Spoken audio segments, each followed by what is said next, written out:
it is the start of school, and part of taking care of ourselves is our mental health for students, parents, teachers, caregivers. That's why Madison Scott with Behavioral Health Services of Arkansas is here to talk with us today. Appreciate you being here. Yes, thanks for having me out. Okay, so when it comes to the start of school, just in a normal school year, what are some of the struggles that kids face as they head back to class? A lot of students face with going back to just a school schedule.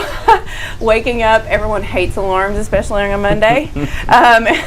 But just getting up in the morning and having that routine, it's kind of late already to discuss getting them into that transition and having them go to bed early, but that's really, really important. Sleep is important for kids.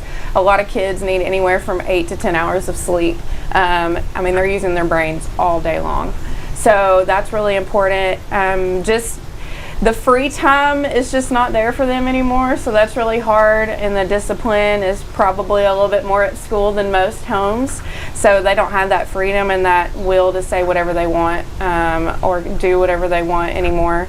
So just all of those things, just getting back in the groove, I guess. What about the things like nutrition and exercise and things like that, especially as they're going back to school and they're using their brains all day? How does that factor in? Oh, I would say, I'm assuming, but I would think that most kids are not getting exercise at home unless they're in sports and they're getting to school early for the sport practices and stuff like that. But I would say most are not getting the exercise, so when they get back, like walking to classes or doing PE or even recess in the heat and stuff, I would say that's going to take a toll on them. Nutrition, all the schools go through the nutrition program, and so they're getting their nutrition needs met, but they're going to miss that junk food at home. Understandably so. Okay, so we know about the things with the normal school year, but when it comes to COVID and this surge that we're seeing, especially among our kids, how does that weigh on a child or a parent's mental health?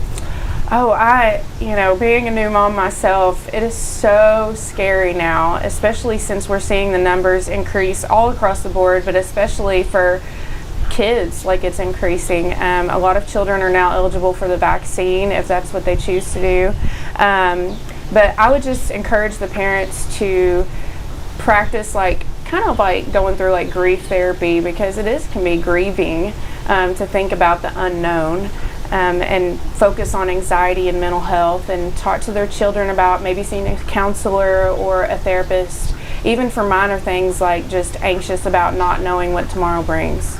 And in some of those cases, there are resources available on their school campuses. In fact, that's what you do, right? Yes. Can you tell us about some of those resources that parents may not even know about that are out there? Yes, so several schools actually have a school-based therapist. So we're not employers of the school. We're contracted to the school districts, and we go to the schools that say, yes, we want you at our school, our agency at your school.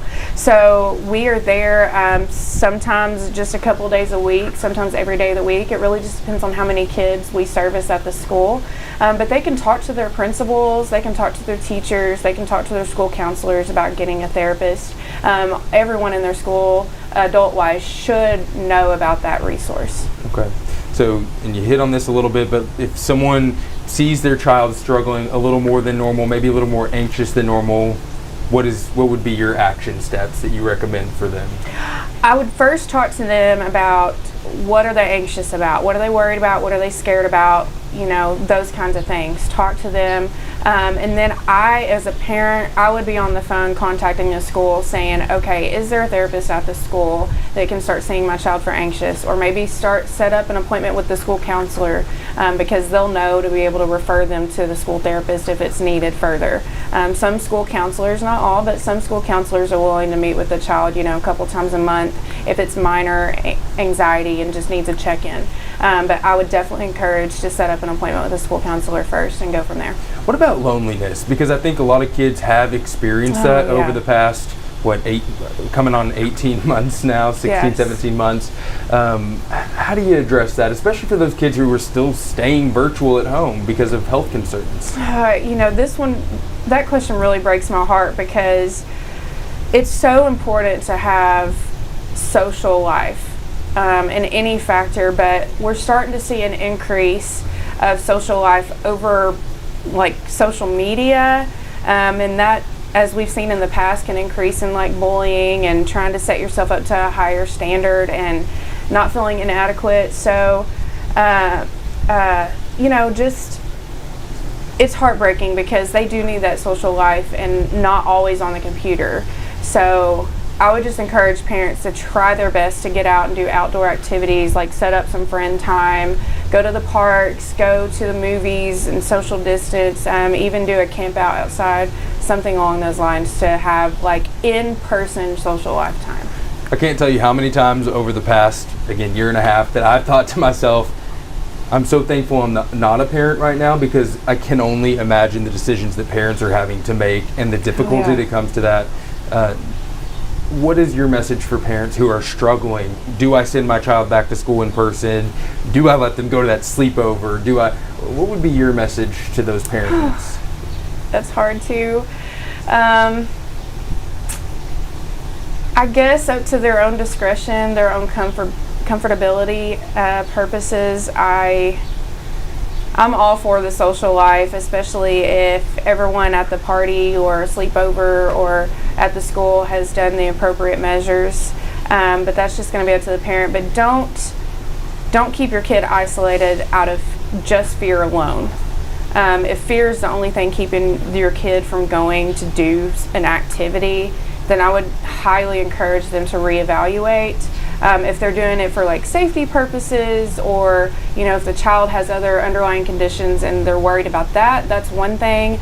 But if their child is healthy, they've taken all the measures they've needed to do, and they continue to wear masks if they want their child to wear a mask when they go, I would just say send the kid. They need the social life, or other mental health issues are going to come about. Anxiety, depression, anger, grief. I mean, a plethora of other issues can happen just from social isolation. Have you guys seen more of that at Behavioral Health Services? Yes, and I'm sure, and I haven't even been in the school setting yet, and I'm already anxious myself, because I just know that from just one school year of being all virtual pretty much, and now we're just no more virtual, unless they're for a virtual academy, but almost all the students are back to school, and I just know it is going to be a hard transition. Yeah. For parents, the school employees, the kids, everyone. Yeah. Okay, and on that note, what is your message to the children, the kids across Arkansas heading back to school when it comes to taking care of themselves? I would say get physical exercise every day, even if it's a 20-minute walking outside, playing with their dogs, their animals, jumping on the trampoline, riding their bike, some kind of exercise in the day. And then I would encourage them to try to stay away from screen time as much as possible, because that's going to isolate yourself yet again.